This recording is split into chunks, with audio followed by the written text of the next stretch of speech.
Number two, choosing your destination and research. During this portion, you want to start to make a rough draft of your itinerary. And what I mean by rough draft is just throw a bunch of stuff into a piece of paper or a Word doc. When you're trying to choose your destination, during this time, you're going to be seeing different activities to do in that location, different places to eat at.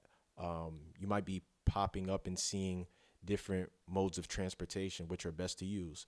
So just throw all this information in one place and we'll get back to it later. But when it comes to choosing a destination, you have to vet yourself. This entire travel planning process is about vetting yourself and maybe whoever it is that you're going to be traveling with. And what I mean by vet yourself is you want to ask yourself, what are your goals and reason for traveling? Some people want to travel for food. Some people want to travel to party, have some type of cultural experience, learn about history, adventure. There's a bunch of different reasons. No reason is right. No reason is wrong.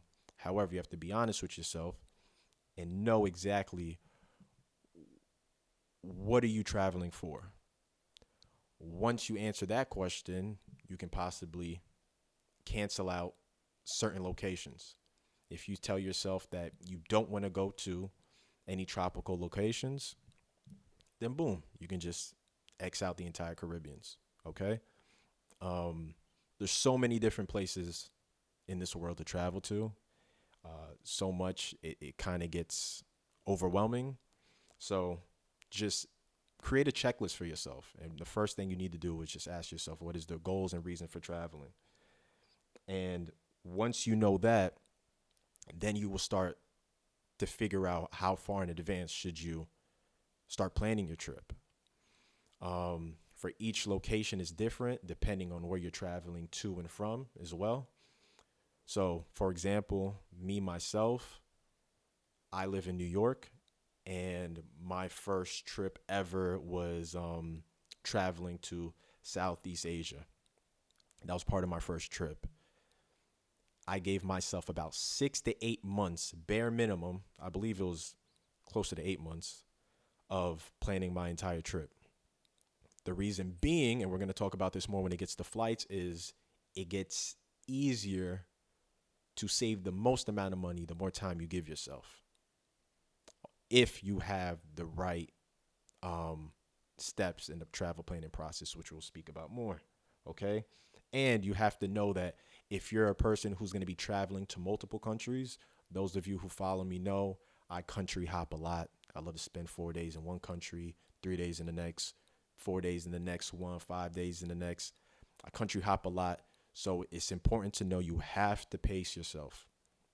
If you don't pace yourself, you're going to experience an immense amount of burnout, and it's not easy. I'll be honest with you.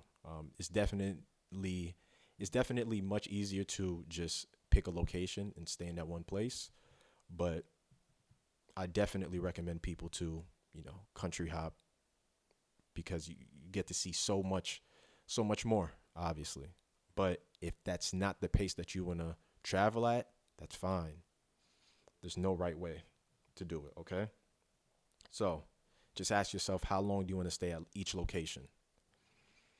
And use your resources. People who are watching this course, you maybe already know where you want to travel to. Me, when I first started traveling, I like to say that I have option paralysis. I just can't pick a location. So I literally just open Google Maps, and wherever my finger landed, I went there. And it was Switzerland, and it was Germany. And I was just like, okay, let me just stay in that region since everywhere is close. And then I went to Italy, and then I went to France. So use your resources. Instagram can be a resource. YouTube can be a resource. You get ideas from other people. You don't have to think too hard. We at Live from 631 on our website, on our social media accounts, we have itineraries for everyone to use. We have, our podcast in which we speak about different locations if you have to hear about anything. So use your resources, and we'll also be adding a PDF in which you can use if you need any help throughout any one of these 5 essential parts of the travel planning process. All right. And like I said, after every single part, you're going to factor into the budget. But not just yet. We choose our destination, and now we're about to get into our research. So that rough draft that I was speaking about earlier, you're just going to add everything to a document, add everything to a piece of paper, and, with places that you can eat at, activities you can do, accommodations that you can stay at, modes of transportation in which you'll have to take. Maybe you have to rent a car. Maybe you have to take a bus. Just note the price next to every single one of those items, okay? Give a ballpark average, and this is going to come in handy later on when we factor into the budget, all right? And also be mindful of currency conversions. There's multiple apps out there that can help you, or just simply just Google, okay? The currency conversions, for example, I live in the U.S., and our U.S. dollars are much more valuable than Mexican pesos, right? So in that situation, I'm going to get a lot for my money when I go down to Mexico, as opposed to if I travel to London, it won't necessarily be the same. At times, it won't be a difference, or my U.S. dollar won't be as valuable as the British pound.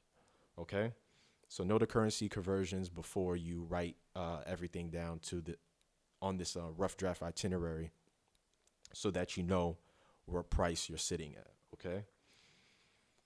During this research process, government entry and exit requirements is extremely important. Why? Because you need to know, first and foremost, if you're traveling abroad, you need a passport.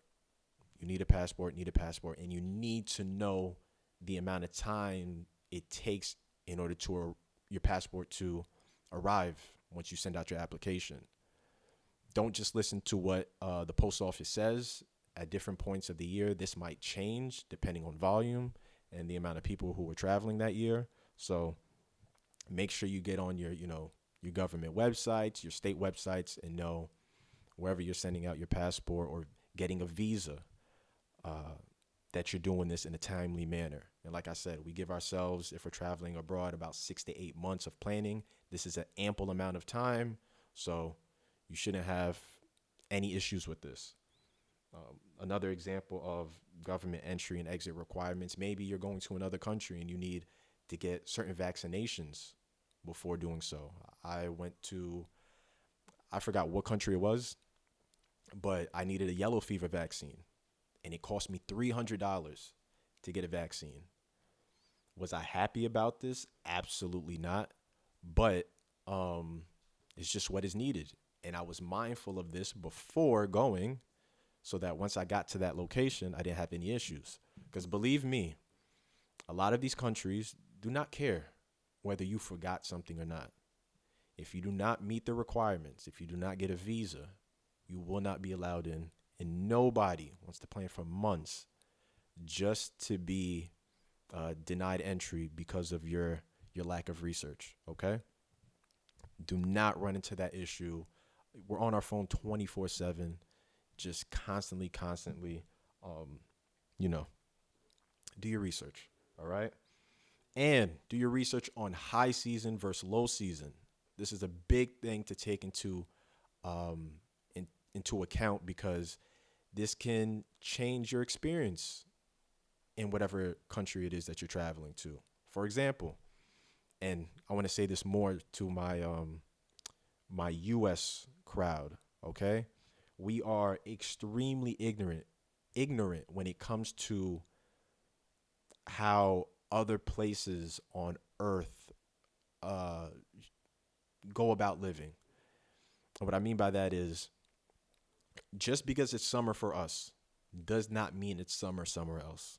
And just because it's winter for us does not mean it's winter somewhere else. For example, our summers, when it's summer for us, May, June, July, August, right? and we're traveling to Italy, it's very busy out there. That's their summer as well. That's their high season.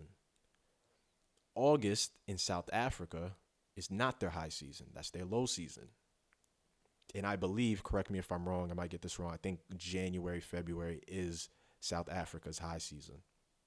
If you travel to South Africa in August, which I was this past year, it's very cold. It's cold out there. And, some of the people who are watching this from the United States may be saying, like, it's cold in August. Yes, because the globe doesn't operate like it is where you live.